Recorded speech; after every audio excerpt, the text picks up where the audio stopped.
तरंगे व्याप्त हो गई सृष्टि के अंदर। मैं गौ माता को शरण में आयो, खेल बड़ो मैंने खिलायो, यही आत्म ज्योति जगायो, जिसने मुझको अपनो बनायो।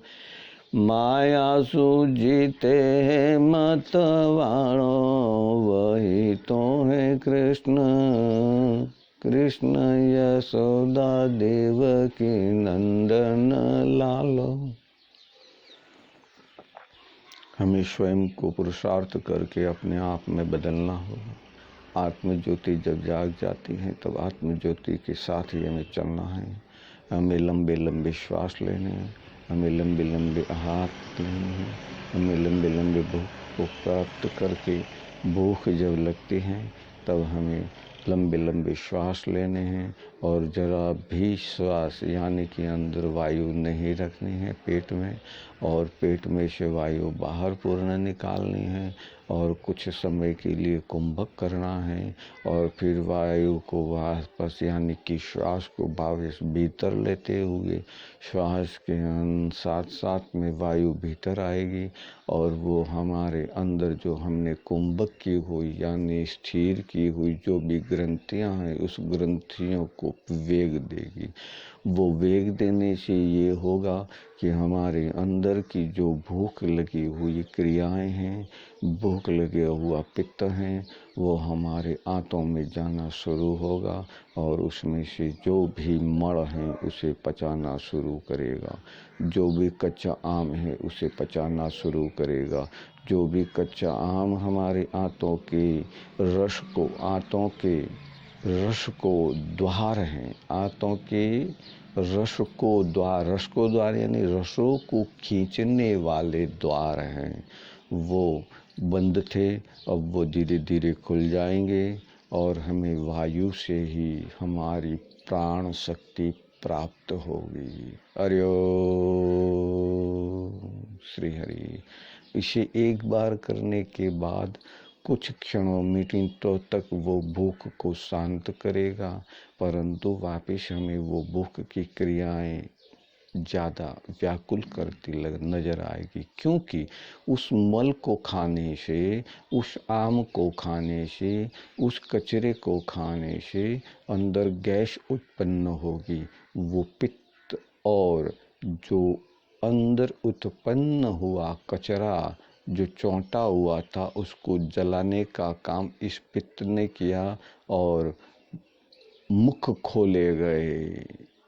आंत जो रसों का शोषण करते, सेवन करती हैं, खींचती हैं, अपने में शरीर की आपूर्तियों को धारण करने के लिए वो स्नायु जो प्रवृत्तमान है उसे हमारे देह के भीतर वो खींचे हुए रस को उस स्थान तक ले जाते हैं जहाँ अग्नि प्रज्वलित हैं, जिसमें जलाकर उसमें से निष्ठ खराब वो सभी कर्म को यानी कि निष्ठ खराब सभी अन्न को नाश करके अपने मल मूत्र और प्रस्वेद ग्रंथियों के द्वारा आँख, कान, नाक, मुंह के द्वारा शरीर के अंदर का रहा हुआ मैल धीरे धीरे दूर होने लगेगा।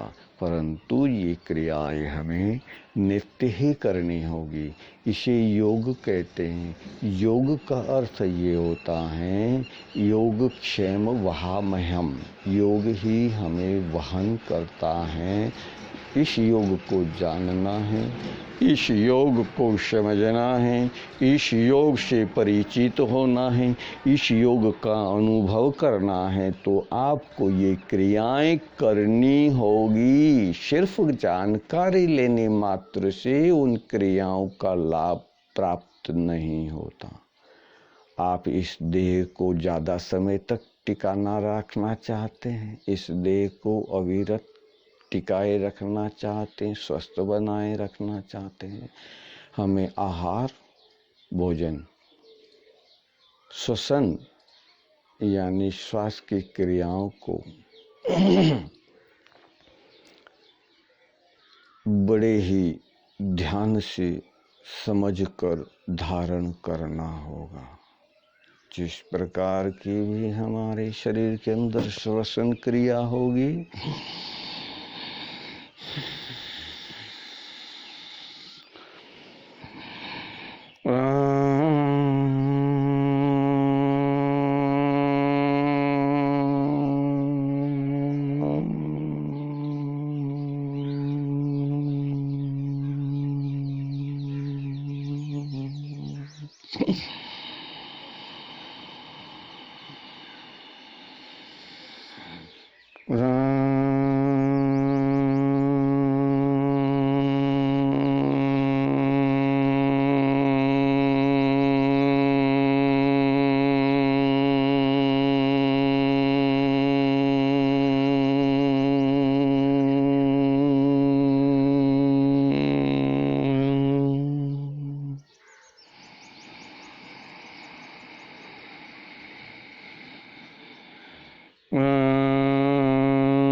हमारी ग्रंथियों को हम श्वासोश्वास के साथ में ही निरोगी रख सकते हैं और हमें भोजन इसी प्रकार का लेना है जो उस श्वासोश्वास के साथ में उसका वहन करके उसको वो शक्ति प्रदान करे और उतना ही लेना है जितना इस देह को आवश्यक हो। अन्यथा हमें अधिक मात्रा में अगर भोजन प्राप्त होता है और शरीर में आम तैयार होता है और उस प्रकार से ही हमारे देह के अंदर वो मैल उत्पन्न होता है जिसे हम मल कहते हैं। वो मल जीभ के ऊपर देखिए कितना रोज मल निकलता है। हमें धीरे धीरे उपवास कर धीरे धीरे अन्न को कम करके हमारे इस देह को श्वास के द्वारा ही श्वास के द्वारा वायु को ग्रहित करके अंदर से इस देह पंच महाभूत तत्व की जो ऊर्जा है उसे प्राप्त करना है। उसे जानकर भी अनजान कर भी हम प्राप्त करते हैं, परंतु अब हमें सचेत होकर जानकर प्राप्त करना है। और हर एक श्वास लेते हुए और श्वास बाहर छोड़ते हुए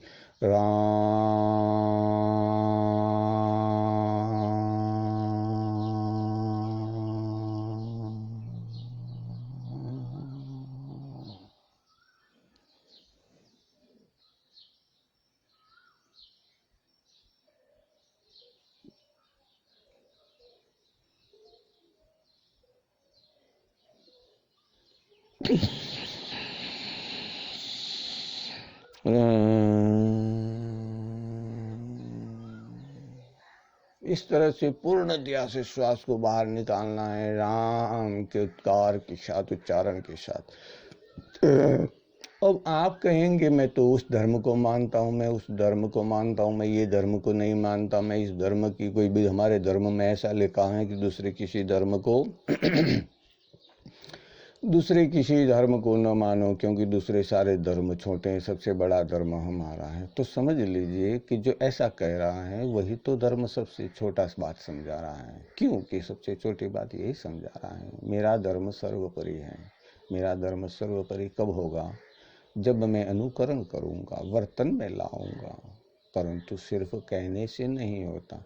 और उसमें भी जो कुछ उस ग्रंथों के अंदर, उस पुराणों के अंदर, उस पुराणों के अंदर, उस हुरानों के अंदर, उस जुरानों के अंदर, उस नुरानों के अंदर, खूर फुरानों के अंदर और जो कुछ समझाया गया है सृष्टि के अंदर, जिस किसी ने भी समझाया है उसको समझकर अपने देह के अंदर व्याप्त हो रहे इस पंच महाभूत तत्व की आवश्यकताओं को हम वायु के द्वारा अपने को आपूर्तित कर सकते हैं। और देखिए धीरे धीरे हमारे इस जीव के ऊपर का मैल कम होता चला जाएगा और ऐसा क्षण भी आएगा, ऐसा दिन भी आएगा, ऐसा वक्त भी आएगा, ऐसा समय भी आएगा जैसा बालक होता है उसके जीभ पर मैल नहीं होता है। ध्यान से देखिएगा, मैं गलती कर रहा हूँ तो समझ में आए तो समझा दीजिएगा, यदि आप गलती कर रहे हैं तो वो एक गलती को आप सुधार दीजिएगा। मैं मेरी ये कोई गलती होगी तो मैं सुधार लूँगा, इसमें कोई भेद नहीं है, क्योंकि मैं यही समझ आ रहा हूँ। अनुभव ही सब समझावे, ये कवि बीच में आवे, जो मन की रणकार को बतावे, पर ये तो बार बार समझावे। मारी जैड़ी सोच वैसोई तो मैं समझाऊं, मारी जैड़ी सोच वैसोई तो मैं समझाऊं, क्योंकि मैं तो भ्रमित हूँ माया को मारूं। अब गुरु ने जो बतलाया वो मुझको कुछ समझ में आया, वो मैंने अपने अनुभव में लाया, तब ही जाना है खुद को। करे इस संसार से ये माया क्या बिगाड़े मोरी लगार रे, ये माया क्या बिगाड़े मोरी लगार रे। मैं तो बैठो हूँ अठे ही, तू बैठो है वटे ही, कटे आदो दूर दूर बता मने, मुँह तो दूर हूँ थारा सु, बलराम राम कृष्ण विष्णु और समझाऊं ब्रह्म को ज्ञान, वो ही मैं आराधूं शिव ने शक्ति को समझाऊं, संचय की कण करनी हमें तो तू समझ जा दे, त्याग दे अन्न को आहार, वो ही तो उत्पन्न करे है मन में विकार। जैसो जैसो रहे गो उपवासी, वैसो वैसो भोग भोगे गो सुख राशि, वैसो वैसो भागे गो माया को दासी, वो ही समझाऊं नर ने नार, मत भड़को रे वेन जन्म रे हासी, मद बड़ गोरे करे न जन्म मन करी हासी। ओ मन खोरो जमारो थे पायो, मनड़ा ने चित्त सुभर मायो, तो वटे कटे गुरु ज्ञान लगायो, बतला दे मारा मनड़ा संसारी, मैं तो आयो शरण में थारी, तू तो माया बता दे थारी, कई कई भरमावे भारी भारी, पहला वणो सु लड़े ने आऊं, पहला वणो सु बार बार समझाऊं, पर तो हो जावे हावी, तब तू शरणों में जा गुरु के दास दासी, तो तुम जाओ श्री सद्गुरु की शरण में दास दासी। तारो अहंकार थू शरणों में रख, थो देह बन के एक पशु वथ, जगत ने नब भूला देसी, भर मारी आ माया को बिगाड़ लगार थारी, आ माया कोई बिगाड़े लगार थारी। माया जब मन को भटकावे, तू ही राम को याद कर जावे, वो ही जैसो बार बार गुरु समझावे, लंबो सांस भीतर को ले जावे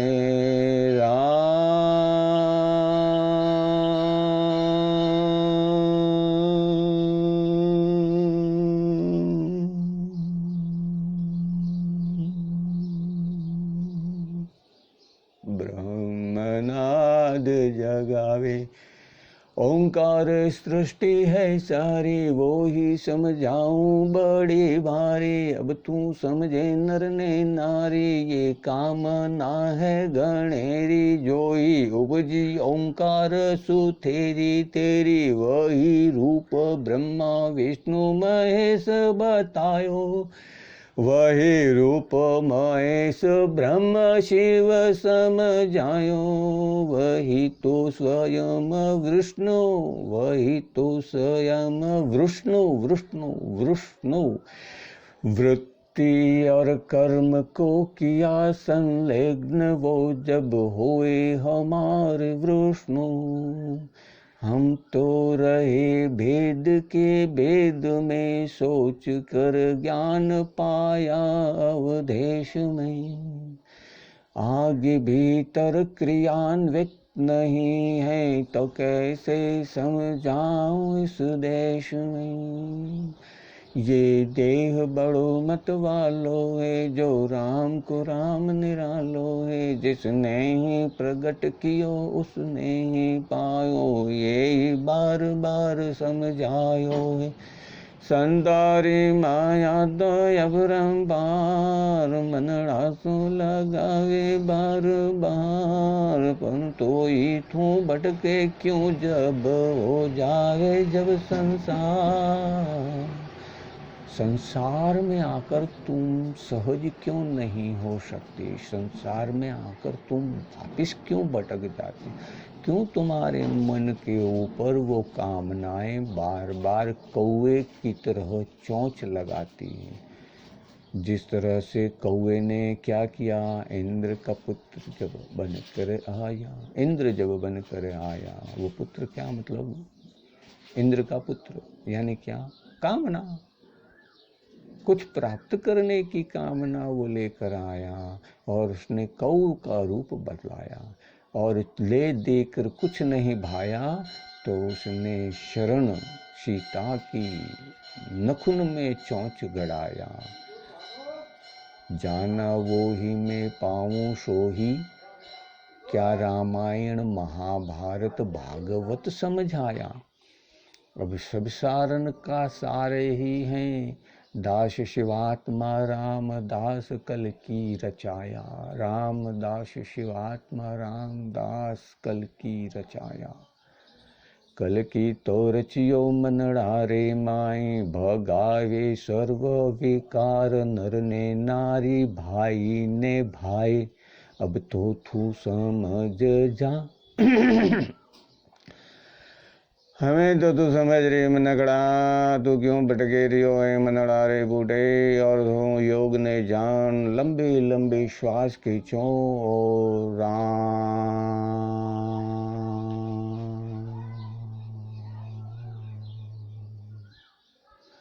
राम तत्व अंदर से जागृत करना है और शिव तत्व तक पहुंचना है। हम राम बोलकर शिव तत्व तक नहीं पहुंच सकते, राम राम बोलकर शिव तत्व तक नहीं पहुंच सकते। हमने सिर्फ ये भ्रूमणा पैदा करते हैं।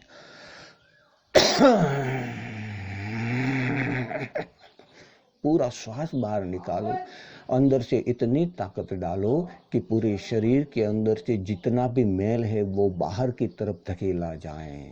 वो चाहे कामना का हो, क्रोध का हो, मद का हो, लोभ का हो, मोह का हो, माया को हो, आलस का हो, ऐश्वर्य का हो, और बाद में रहे हुए इस देह कर्म फल का हो, जिसके अंदर हम अन्न खाते हैं, घी खाते हैं, तेल खाते हैं, वनस्पतियाँ खाते हैं, उससे रस बनता है और वो रस बनकर हमारी ग्रंथियों को ऊर्जा उत्पन्न करवाता है। जैसे हमारी गाड़ी है 4 व्हीलर या 2 व्हीलर, किसी में पेट्रोल डलवाते, किसी में डीजल डलवाते, किसी में केरोसिन डलवाते हैं, किसी में गैस डलवाते, कुछ भी हो, किसी भी प्रकार का हमने ईंधन प्राप्त करके इस देह के अंदर जो हमने डाला है, उसे पचाने की शक्ति को हमें उद्भवित करना है।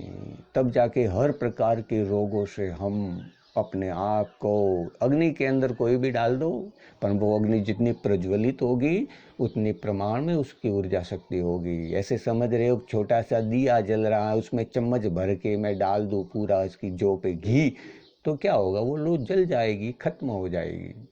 और इसी तरह समझा रहा हूँ कि डब्बा डब्बा खाली किया मैंने तो ये क्या समझ आया, यज्ञ यज्ञ वो बड़े किए वो बार बार मैंने समझ आया, पर समझ में तुमको नहीं आया। श्वासो श्वास में वो ही सार, वही है आहार और विहार, वो ही है तन्ना मन्ना गन्ना और तमन्ना, वही जो ही समझ आवे संसार। अब इसकी भ्रमणा में जो भटकोगे तो कहाँ से पाओगे आत्म ज्योति स्वयं साक्षात्कार। सर्प को जानो हो वो वायु को धारण करके, यानी वायु के द्वारा ही अपने शरीर को वो 100 साल तक जिंदा रख सकता है। ये सार समझा रहे हैं ना, उसे नाग नहीं समझेंगे ना, कैसे समझेंगे जिसने उन क्रियाओं को समझा है, जाना है। इसीलिए ये इतिहास, भूगोल और जो कुछ हमने अनुभव करके लिखा है वो सारा ही संसार के अंदर समझाया है। यत ब्रह्मांड, जो इस ब्रह्मांड के अंदर है वो ही हमारे इस देह पिंड के अंदर है। परंतु लक 84 में हम एक ही ये जन्म मनुष्य अवतार हैं, जिसे हम अगर धारण कर ले और अंदर आत्म ज्योति जगा लें तो फिर कोई भी अवतार दे दे लक 84 में से, वो तेरी तमन्ना लगी रहेगी, तुझसे जुड़ी हुई डोर कभी न टूटेगी। यही जगाने के लिए पहले हमें आत्मा की ज्योति, इस जीव को आत्मा की ज्योति के द्वारा इस जीव को जागरूक करना है, उसे वो सक्षमता प्राप्त करवानी है। क्योंकि माता के उदर में रहा हुआ था तब तक वो माता के द्वारा, नाल के द्वारा जो भी खाया पिया था उस ऊर्जा शक्ति को प्राप्त करता था। फिर इस माया संसार में आया, तब इस माया संसार में उसने अपने नासिका के द्वारा श्वास लेकर इस संसार के अंदर स्वयं का व्याप्त, यानी मैं हूँ। अब बच्चा कैसे भी रोता है, परंतु वो श्वास लेने के बाद, श्वास लेने से पहले नहीं रोता है।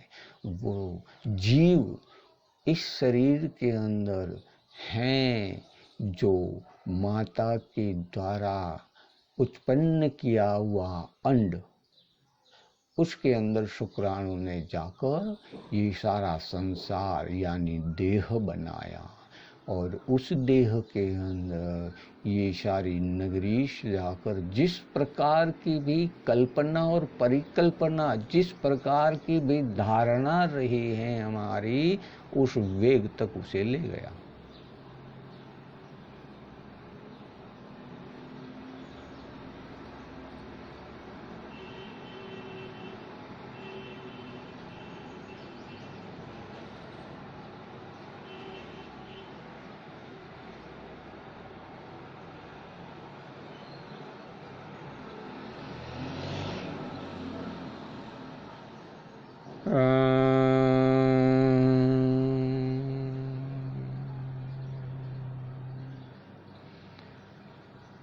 इसीलिए उस वेग तक पहुंचने के बाद हम उसकी ऊर्जा को धारण करके उसकी ऊर्जा के द्वारा बंध जाते हैं। इसीलिए आहार, हमें वायु की ही ज़रूरत है। हम वायु को धारण करके 100 साल तो इस शरीर को निरोगी व्याप्त कर सकते हैं। इसमें जरा भी लवलेश नहीं है। यदि मैं मिथ्या हूँ तो क्षमा चाहता हूँ, और यदि आप श्रेष्ठ हैं तो क्षमा चाहता हूँ। क्योंकि दधीची ऋषि ने अपने देह के अंदर वो प्राण को स्थिर कर दिया था, श्वास के द्वारा इस देह को पोषित करके, और उसके बाद उस श्वास के द्वारा पोषित इस देह में भी वो ऊर्जा अपने अपने स्थान पर रख कर ब्रह्म ज्ञान को प्राप्त करके, ब्रह्म ज्ञान क्या है ये आगे समझाएंगे। अभी ब्रह्म ज्ञान, क्योंकि लोग भटक रहे हैं ब्रह्म ज्ञान के बारे में, इसीलिए वो समझ में नहीं आ रहा है। क्योंकि अभी ब्रह्म ज्ञान को समझाऊंगा तो ये मूल तत्व हैं कि हमें अपने इस देह के अंदर से ये 6 चक्र हैं जो बताए हुए, 7 चक्र हैं जो बताए हुए। गुरु शिवात्मा रामदास कहते हैं कि दुनिया जो बताती है उससे मैं भिन्न हूँ। क्यों? क्योंकि दुनिया माया का संसार व्याप्त है, वही बता रहे हैं। जितने भी ज्ञानी पंडित हैं सब जान लो, देख लो।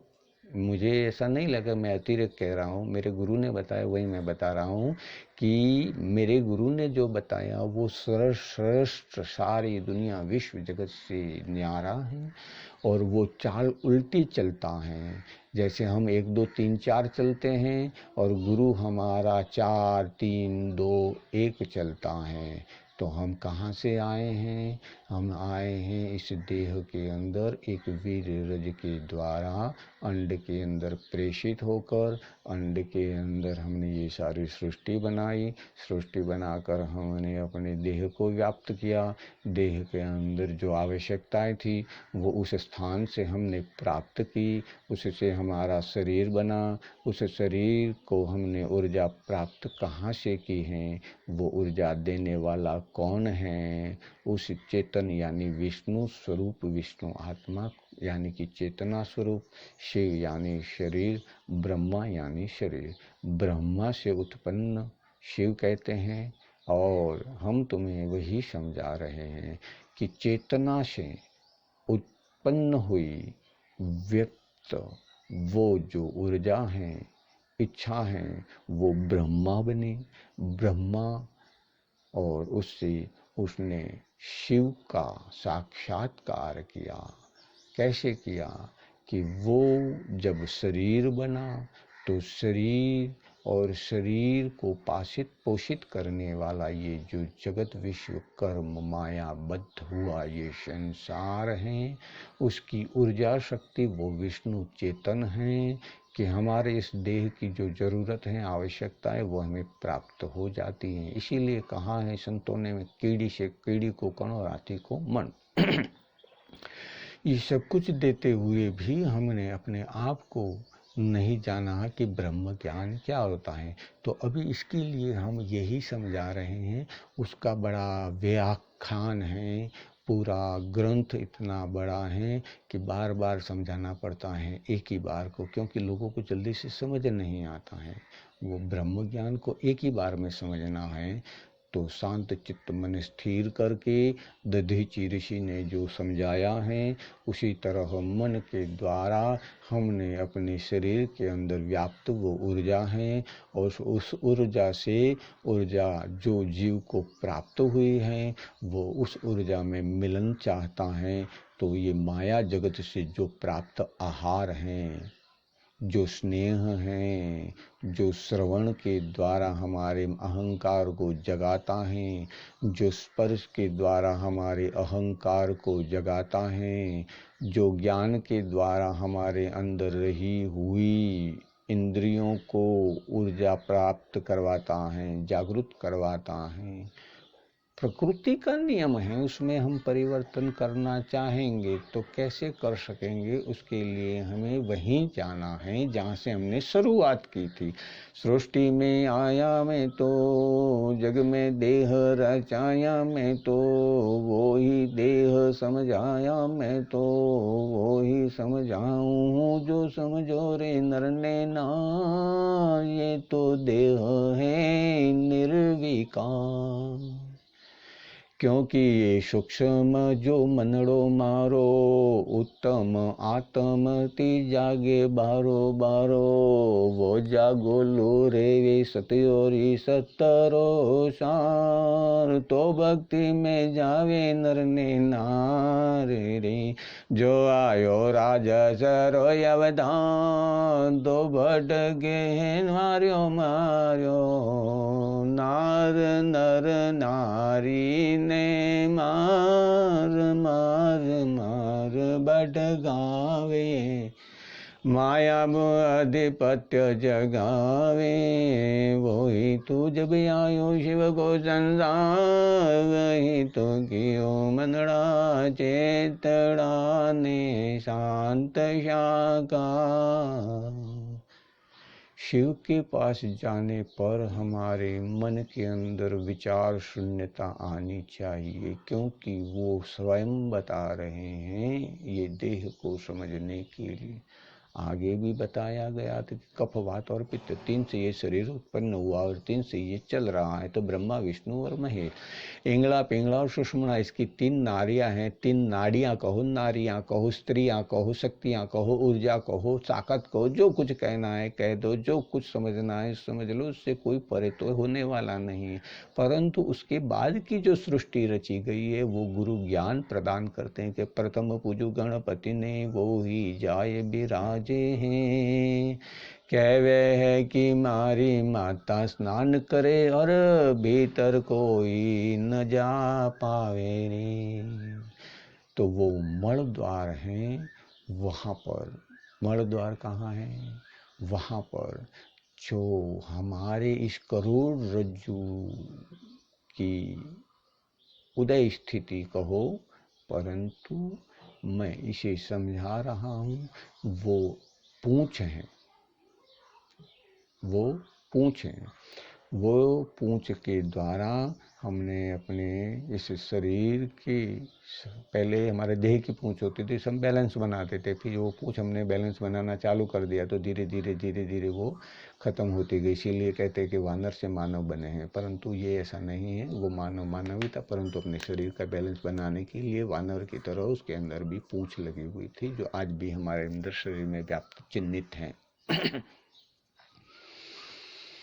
तो जो मूलाधार हैं वो मल मार्ग और गुदा मार्ग से हम आगे लिंग मार्ग, उसके बीच में जो सहज जगह है वहाँ पर उसका निवास है, स्पंदन है। वहाँ से वो इस देह को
धारण की हुई वायु के द्वारा अंदर गति प्रदान करता है। वहाँ से वो मूलाधार हमारा जो है उस वायु को वेग प्रदान करता है और दो भागों में विभक्त करता है।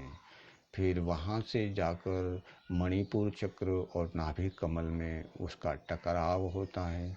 अब मणिपुर और नाभि कमल से निकली हुई ऊर्जा शक्ति वो वापस हृदय केंद्र में एकत्रित होती हैं। हृदय केंद्र से निकली हुई ऊर्जा शक्ति वो नाभि कमल का व्याप्त हमारे कंठ में यानी विशुद्धादि चक्र में करवाता है और विशुद्धादि चक्र में हुए उत्पन्न वो जो भी सारी सृष्टि को निरोगी रखने में और रोगी रखने में सर्वप्रथम ज्ञान वहीं से प्राप्त करवाता है कि हमें तालु में जाना है और वहाँ से हम हमारे आज्ञा चक्र दास, आज्ञा चक्र दास, आज्ञा चक्र दास, आज्ञा चक्र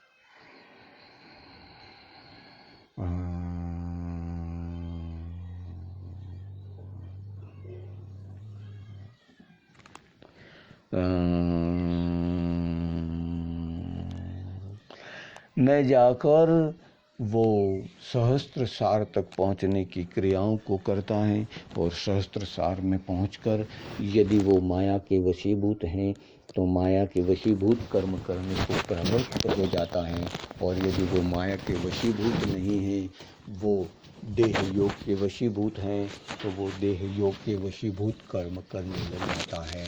और वो अगर आत्मज्योति के वशीभूत हैं तो उसका देह शरीर आत्मज्योति के अनुरूप ही कार्य करने लग जाता है।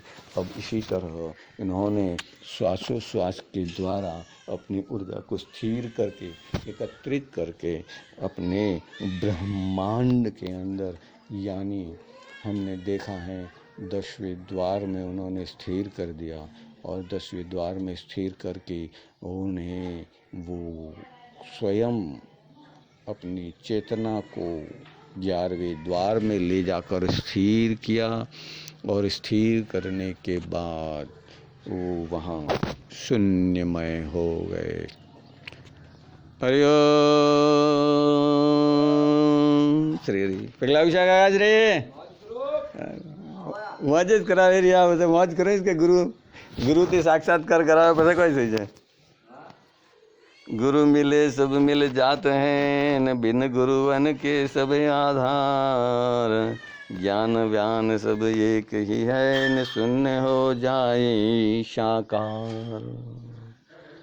साकार हैं उसे शून्य होना है, यानी माया के प्रति जो लगाव है उसको धीरे धीरे त्यागना है। कैसे त्यागोगे? श्वासोश्वास के द्वारा शरीर को वो ऊर्जा प्राप्त करवाओगे, और धीरे धीरे जो माया की ऊर्जा, कामनाओं की ऊर्जा जो इस शरीर को भेद रही हैं और शरीर का दमन कर रहे हैं, उस ऊर्जा को आप शांत कर दोगे, और उस ऊर्जा को अका अका अका अका अका, यानी काल होते हुए भी अकाल बन जाओगे। अकाल अकाल अकाल। हरि ओम श्री हरि। शिवात्मा शिवात्मा शिवात्मा। श्वासे श्वासे रटो राम को नाम, मिल जासी अकाल को सुखधाम। हरि ओम श्री हरि ईश्वरी।